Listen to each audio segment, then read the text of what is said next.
आप सभी साधुओं को रमेश शर्मा का सादर प्रणाम।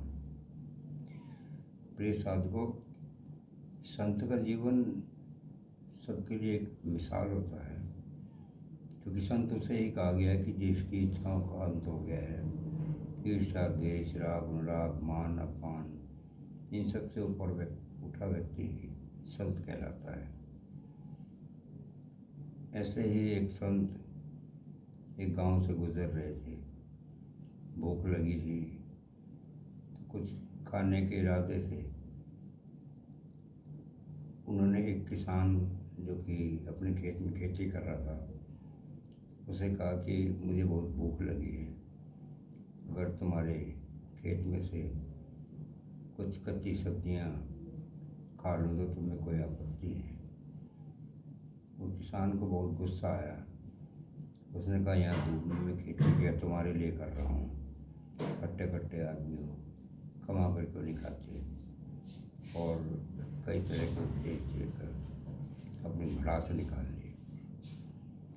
उन संतों ने कहा, भाई हम तो मरे हुए हैं और हमारा तो जीवन ही भीख मांग कर होता है, जैसी तुम्हारी इच्छा। ये कहकर संत वहाँ से आगे चले गए।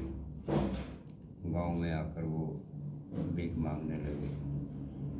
एक महिला से उन्होंने प्रश्न किया कि देवी, भूख लगी है, क्या कुछ खाने को मिल सकता है।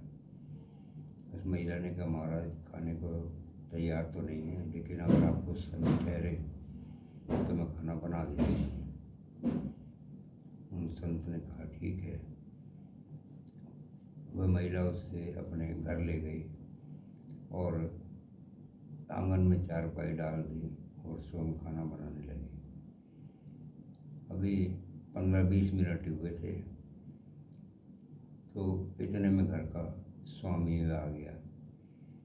अब वो स्वामी वही व्यक्ति था जो खेत में खेती कर रहा था। उसने उस संत को वहाँ देखा तो उसे बड़ा गुस्सा आया और उसने फिर डांटा कि तुम्हें शर्म नहीं आती, एक अकेली महिला देखकर घर में घुस गई, चलो निकलो यहाँ से, तुम्हें किसने कहा था यहाँ आने के लिए। संत ने अपनी झोली उठाई और बाहर निकल गए। अब उस महिला ने अपने पति से कहा कि ये क्या तरीका है, एक भूखा आदमी है, मैं उसे खाने के लिए ले आई, तो क्या मेरा इतना भी हक नहीं है मैं अपनी मर्जी से किसी को खाना खिला सकूँ। उस व्यक्ति ने कहा, नहीं, प्रश्न ये नहीं है, प्रश्न ये है कि तुम नठल्ले आदमियों को खाना क्यों खिलाओ, ये लोग कुछ काम क्यों नहीं करते, मैं भी तो खेती कर रहा हूँ, मेहनत कर रहा हूँ। तो महिला ने कहा, उन बातों को छोड़ो, अगर कोई दर पर कोई भूखा आदमी आया है तो उसका पेट भरना हर आदमी का कर्तव्य है।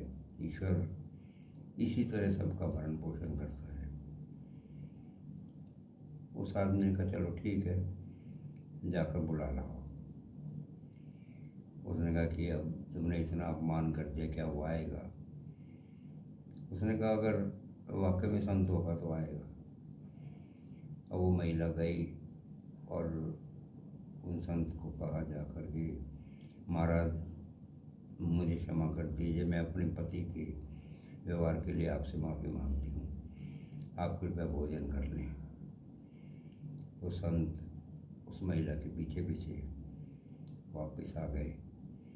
अब जैसे ही वो घर में घुसे तो किसान ने फिर डांटा, उनको, तुम कैसे आदमी हो, तुम्हारा 2 बार इतना अपमान कर दिया और फिर भी तुम्हें शर्म नहीं आती, खाने की इतनी भूख लगी, किसी और घर में जाकर देखो, हमें क्यों परेशान कर रहे हो।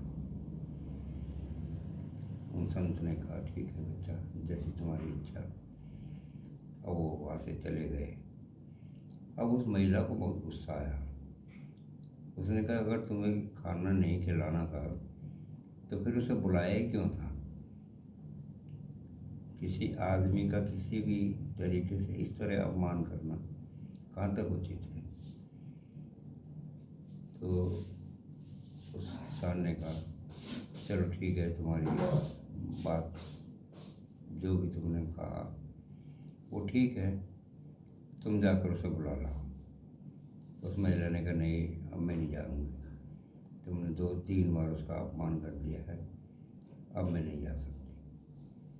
उन्होंने कहा तुम जाओ तो सही, एक बार जाकर जाओ, समझाइए उसे।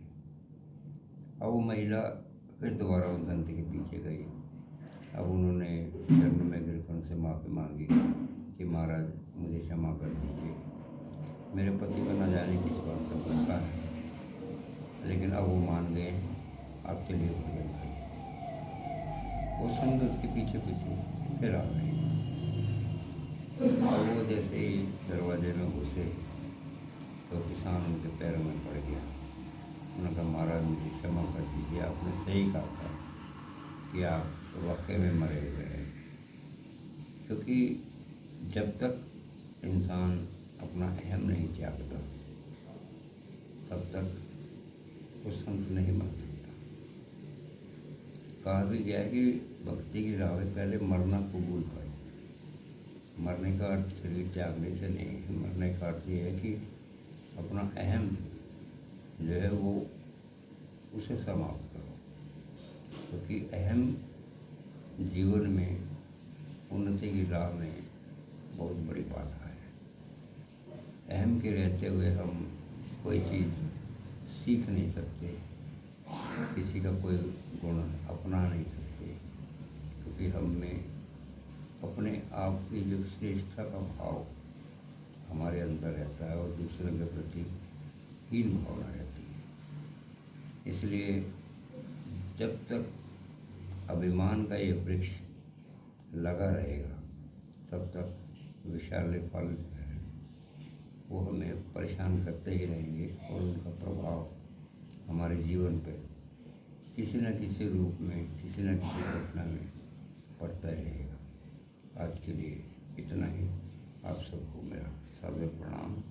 हरि ओम तत्सत। आप सबका दिवस